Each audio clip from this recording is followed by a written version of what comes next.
नमस्कार मित्रों, मैं राकेश चंद्र जायसवाल आप लोगों का करियर क्लासेस गोरखपुर में हार्दिक अभिनंदन और स्वागत है।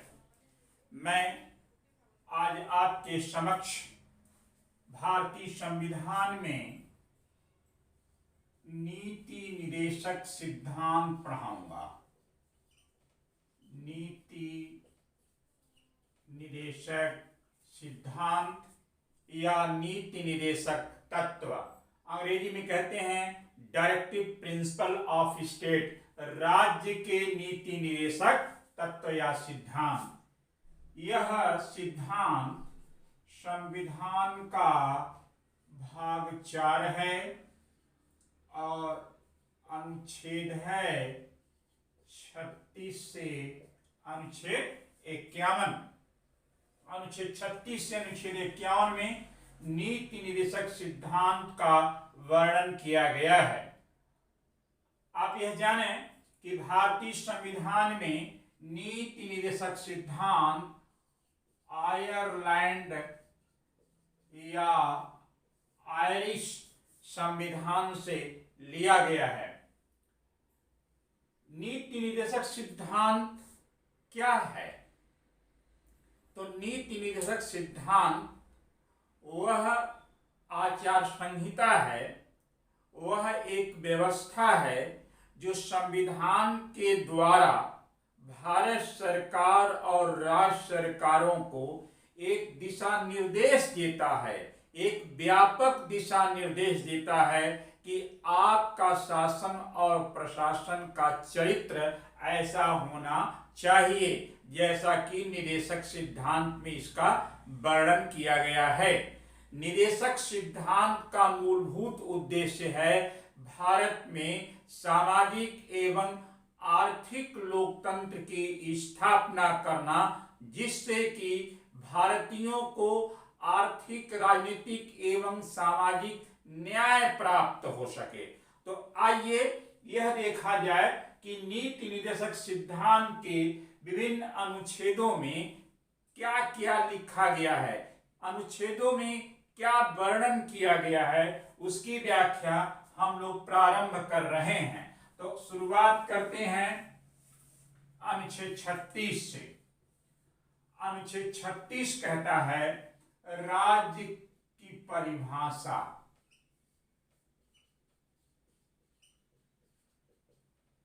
राज्य की परिभाषा का उल्लेख मौलिक अधिकार के अनुच्छेद 12 में है।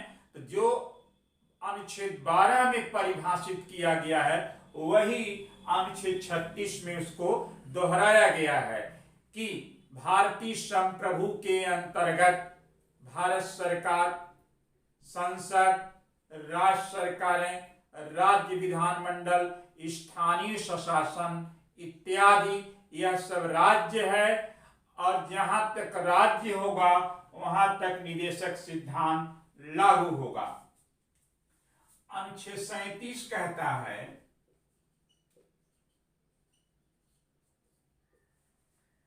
निदेशक सिद्धांत न्याय योग्य या वाद योग्य नहीं है, नॉट जस्टिसिएबल, परिवर्तनीय भी नहीं है। इसका आशय क्या है? इसका आशय यह है कि निदेशक सिद्धांत में जो भी तथ्य उपबंध का उल्लेख किया गया है उसे सरकार लागू किन्हीं कारण से नहीं कर पाती है, तो उसको आधार बना करके भारत का कोई भी व्यक्ति न्यायपालिका में चुनौती नहीं दे सकता है। इसे ही कहते हैं न्याय योग्य नहीं है। यद्यपि शासन प्रशासन से यह अपेक्षा की जाती है कि अपनी सभी नीतियां, योजनाएं जो भी बनाएं वह निदेशक सिद्धांत के ही अनुरूप होना चाहिए, और यकीनन हमारी सरकार कम या ज्यादा कार्य करती है। अनुच्छेद 38 कहता है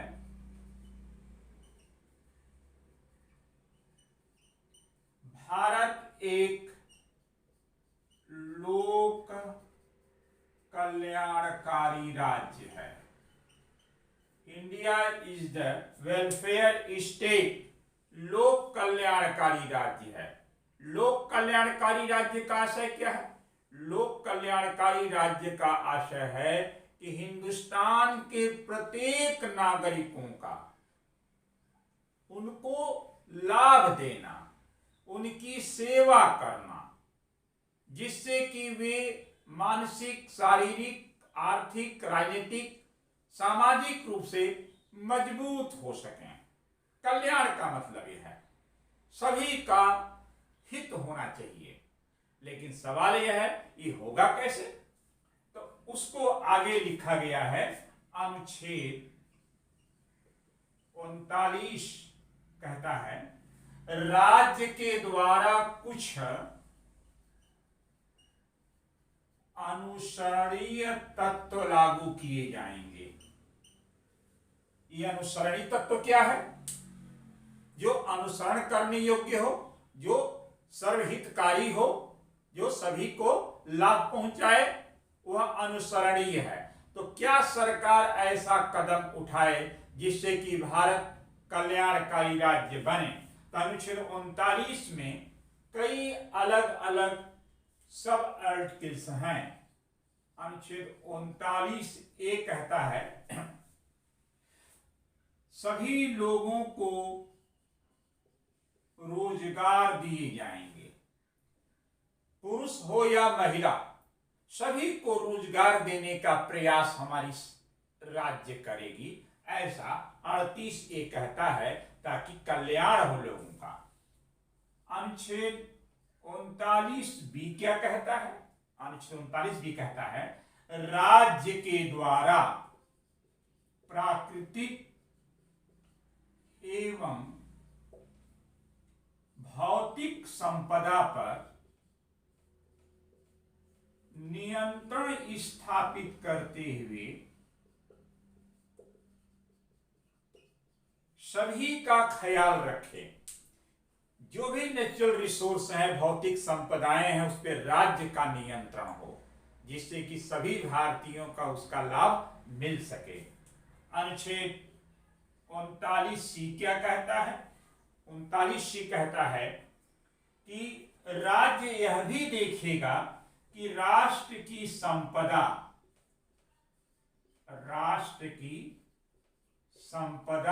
एवं उत्पादन के साधन किन्हीं हाथों में संकेंद्रित न होने पाए।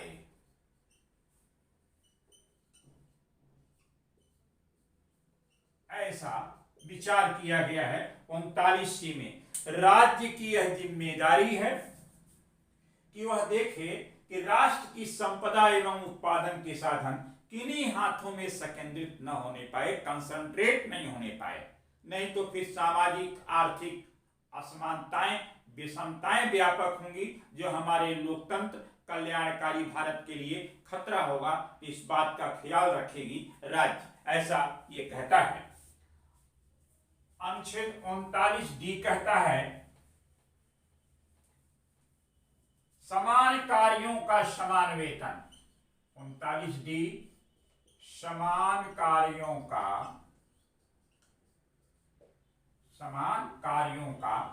समान वेतन, महिला हो या पुरुष, जो काम पुरुष करता है वही काम महिला करती है, तो दोनों का वेतन इक्वल होगा, कहीं इसमें भेद नहीं किया जाएगा। लेकिन पहले ऐसा होता था, उस भेद को समाप्त कर दिया गया। अनुच्छेद 39E कहता है पुरुषों एवं महिलाओं की शक्तियों एवं स्वास्थ्य की रक्षा की जाएगी, जिससे कि उनकी शक्तियों और स्वास्थ्य का दुरुपयोग न होने पाए किसी के द्वारा, तथा बालकों की सुकुमार मानवता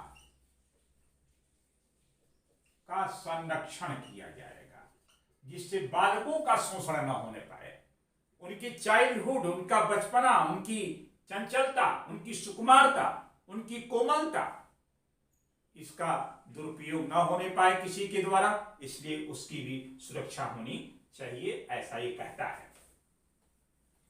फिर अनुच्छेद 39A, यह 39A कैपिटल लेटर में है, जो बाद में जोड़ा गया। अनुच्छेद 39A कहता है समान निःशुल्क विधिक सहायता का उपबंध है।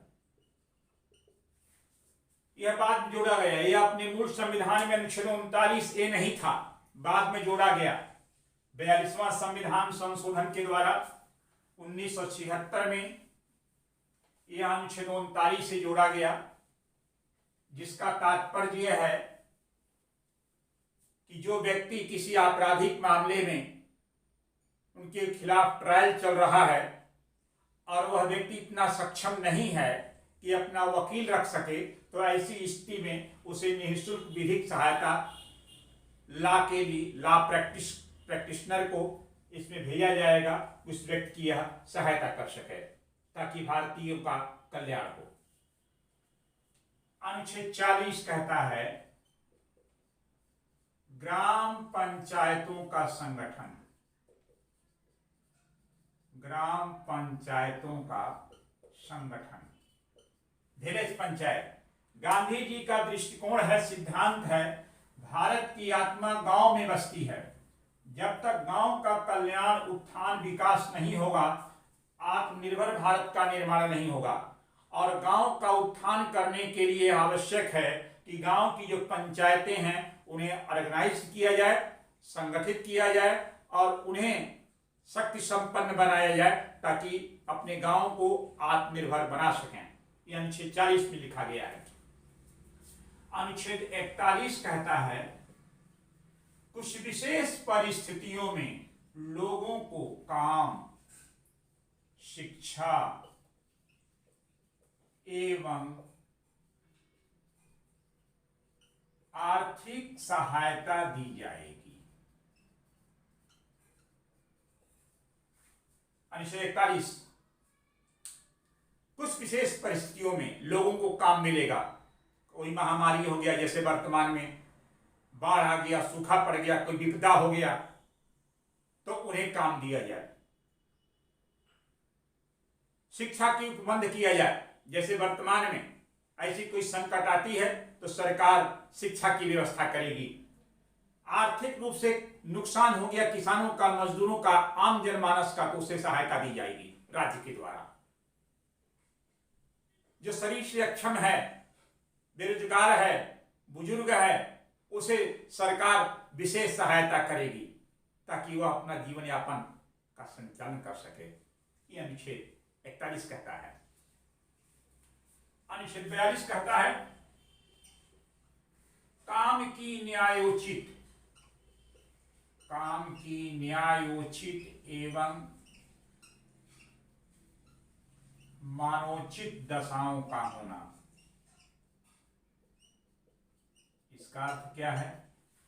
जहां पर भी व्यक्ति कोई काम कर रहा हो वहां पर न्यायोचित व्यवस्था हो, मानवोचित व्यवस्था हो कि काम करने वाले को शारीरिक मानसिक रूप से हैरेस न किया जाए, उनका शोषण न हो सके, ऐसा कंडीशन होना चाहिए, यह कह रहा है। और इसी अनुच्छेद में कहा गया है सभी महिलाओं को प्रसूति लाभ की सहायता दी जाएगी। मैटरनिटी रिलीफ, जच्चा बच्चा को, जो हमारी गर्भवती महिलाएं हॉस्पिटल में बच्चे को जन्म देती हैं, उन्हें हर प्रकार से सुरक्षा संरक्षा सरकार करे, निःशुल्क करे। यह बहुत आवश्यक है, जिसका उल्लेख यहां पर किया गया है। अनुच्छेद 43 क्या कहता है? अनुच्छेद 43 कहता है कर्मकारों को, कर्मकार माने मजदूर श्रमिक, कर्मकारों को निर्वाह मजदूरी दी जाएगी। जो भी कर्मकार है, श्रमिक वर्ग है, अगर वह कोई कार्य कर रहा है तो इतना तो उसे जरूर मिले उसकी श्रम शक्ति का मूल्य कि वह अपने जीवन का निर्वहन कर सके। और इसी अनुच्छेद में एक और बात कहा गया है, कुटीर उद्योगों को,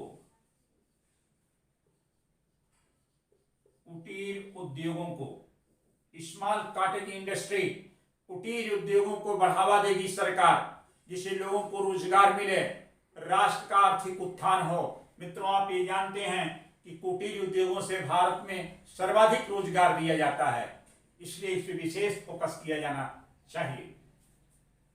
अनुच्छेद 43A कैपिटल लेटर में आ गया, यह भी बाद में जोड़ा गया 42वें संविधान संशोधन 1976 के द्वारा।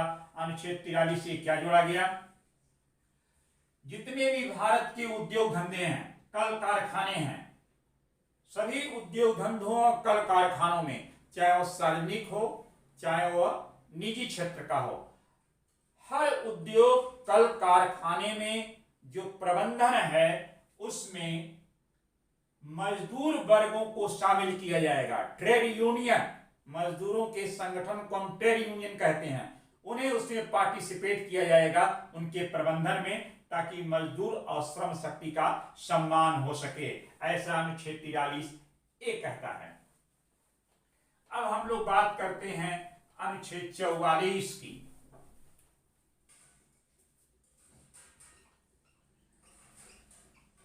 अनुच्छेद 44 कहता है समान नागरिक संहिता, कॉमन सिविल कोड और यूनिफॉर्म सिविल कोड। यह अनुच्छेद कहता है कि हिंदुस्तान के सभी नागरिकों के लिए एक ही प्रकार का नागरिक कानून होना चाहिए। यद्यपि अभी तक हुआ नहीं है, बीच बीच में रहकर के सुनने में आता है कि ऐसा किया जाना चाहिए। गोवा एकमात्र भारत का राज्य जहां पर समान नागरिक संहिता सबसे पहले लागू हुआ। अनुच्छेद 45, अनुच्छेद 45 कहता है 0 से 6 वर्ष तक के सभी बच्चों को उनके स्वास्थ्य एवं शिक्षा की निःशुल्क व्यवस्था की जाएगी। 0 से 6 वर्ष यानी 6 वर्ष से नीचे के सभी बच्चों को उनके स्वास्थ्य और शिक्षा की निःशुल्क व्यवस्था की जाएगी। जबकि अनुच्छेद 21A में 6 से 14 वर्ष के बच्चों के लिए निःशुल्क शिक्षा और अनिवार्य करने की व्यवस्था की गई है। यहाँ पर 6 वर्ष से नीचे की बात की जा रही है। अनुच्छेद 46 कहता है भारतीय समाज के जो दुर्बल वर्ग हैं, कमजोर वर्ग हैं, विशेषकर अनुसूचित जाति एवं जनजाति, उन्हें राज्य के द्वारा विशेष आर्थिक सहायता दी जाएगी, जिससे कि वो भी राष्ट्र की मुख्य धारा से जुड़े, उनका भी विकास हो, ऐसा अनुच्छेद 46 कहता है। और अनुच्छेद 47 कहता है हमारा राज्य भारतीय नागरिकों के पोषण, न्यूट्रिशन, पोषण को बढ़ावा देगा। जो हिंदुस्तान के शारीरिक रूप से कमजोर हैं, कुपोषित हैं, ऐसे लोगों को हमारा राज्य विशेष पोषण अभियान चलाएगा, विशेष पोषण की व्यवस्था करेगा, जिससे कि उन आंतरिक और बाह्य रूप से मजबूत हो सकें। जब तक व्यक्ति शारीरिक रूप से शक्तिशाली नहीं होगा, उसके आत्मिक बल का विकास नहीं हो सकता है, इसलिए जरूरी है। इसी अनुच्छेद में कहा गया है सभी को लोक स्वास्थ्य की सुविधा दी जाएगी।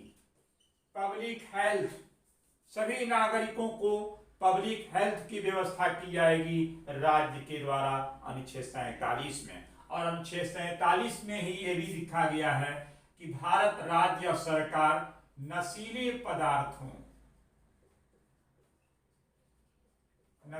पदार्थों एवं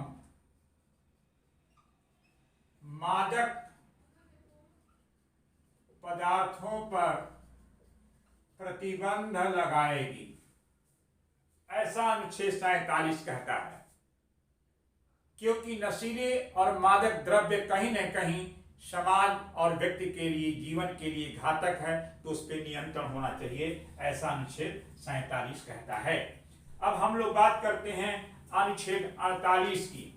अनुच्छेद 48 कहता है कृषि एवं पशुपालन का विकास किया जाएगा। अनुच्छेद 48 कृषि एवं पशुपालन का संगठन किया जाएगा, उनका विकास किया जाएगा। मित्रों, आप सभी जानते हैं कि भारत एक कृषि प्रधान देश है और कृषि प्रधान देश में कृषि और पशुपालन वे ऑफ लाइफ हमारी जीवन पद्धति है, हमारी संस्कृति है। इसके बिना भारत का अस्तित्व नहीं है। इसलिए राज्य की यह प्राथमिक जिम्मेदारी है कृषि और पशुपालन का विकास करे, क्योंकि हिंदुस्तान की लगभग 2/3 जनता कृषि और पशुपालन पर भी प्रत्यक्ष या अप्रत्यक्ष रूप से निर्भर है। तो कृषि और पशुपालन का उत्थान हो, जिससे कि आत्मनिर्भर भारत का निर्माण हो सके, व्यक्तियों को भोजन मिल सके। ग्रीन रेवोल्यूशन और ऑपरेशन फ्लड इसी को संदर्भित रह करके काम किया गया। अनुच्छेद 48A, यह भी अनुच्छेद बाद में जोड़ा गया। पर्यावरण की सुरक्षा एवं संरक्षा की जाएगी। 42वें संविधान संशोधन के द्वारा 1976 में इस आर्टिकल को जोड़ा गया, क्योंकि आवश्यक है परिवहन आवरण। जब तक पर्यावरण को सुरक्षित संरक्षित नहीं करेंगे, हम लोग का जीवन हमेशा संकट में बना रहेगा। अनुच्छेद 49 राष्ट्रीय धरोहरों की सुरक्षा एवं संरक्षा की जाएगी। नेशनल हेरिटेज, अजंता एलोरा बाग की गुफाएं, बौद्ध गया, सारनाथ, कुशीनगर, ताजमहल, खजुराहो का मंदिर, ये सब हमारे राष्ट्रीय धरोहर हैं। लाल किला, इसकी हर कीमत पर सुरक्षा और संरक्षण होना चाहिए, क्योंकि यह हमारी संस्कृति की गौरवशाली प्रतीक है। अनुच्छेद 50 कहता है न्यायपालिका को कार्यपालिका से पृथक रखा जाएगा। अनुच्छेद 50 न्यायपालिका को कार्यपालिका से पृथक, सेपरेट, अलग रखा जाएगा, ताकि हमारी न्यायपालिका स्वतंत्र और निष्पक्ष होकर के न्याय कर सके। वह कार्यपालिका अर्थात मंत्री परिषद के अधीन नहीं रहनी चाहिए और स्वतंत्र है भी।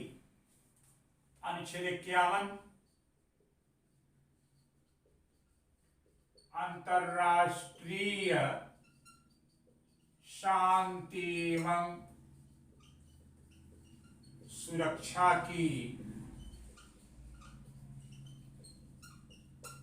अभिवृद्धि की जाएगी। मित्रों, आप सभी जानते हैं कि हिंदुस्तान सदियों से वसुधैव कुटुंबकम, अहिंसा परमो धर्मः, जियो और जीने दो, इस सिद्धांत का समर्थक रहा है। इसलिए हमारे संविधान के अनुच्छेद 51 में इंटरनेशनल पीस, दुनिया में शांति हो, सहयोग हो, समन्वय हो, इसकी व्यवस्था करता है अनुच्छेद 51। इसी सिद्धांत के आधार पर हमारी विदेश नीति तैयार होती है। इसी सिद्धांत के आधार पर पंचशील हुआ था। तो ये बहुत ही इंपॉर्टेंट है। तो मित्रों, ये था अनुच्छेद 36 से अनुच्छेद 51 जो हमारे अनुच्छेद हैं। उन अनुच्छेदों में क्या क्या लिखा गया हमने आपको संक्षिप्त एक समरी बतला दिया। अब हम लोग चर्चा करेंगे निदेशक सिद्धांत के विषय में विद्वानों ने क्या कहा है, निदेशक सिद्धांत की विशेषताएं क्या हैं और निदेशक सिद्धांत मौलिक अधिकार से कितना अलग है, इसकी चर्चा करेंगे नेक्स्ट वीडियो में। Thank you.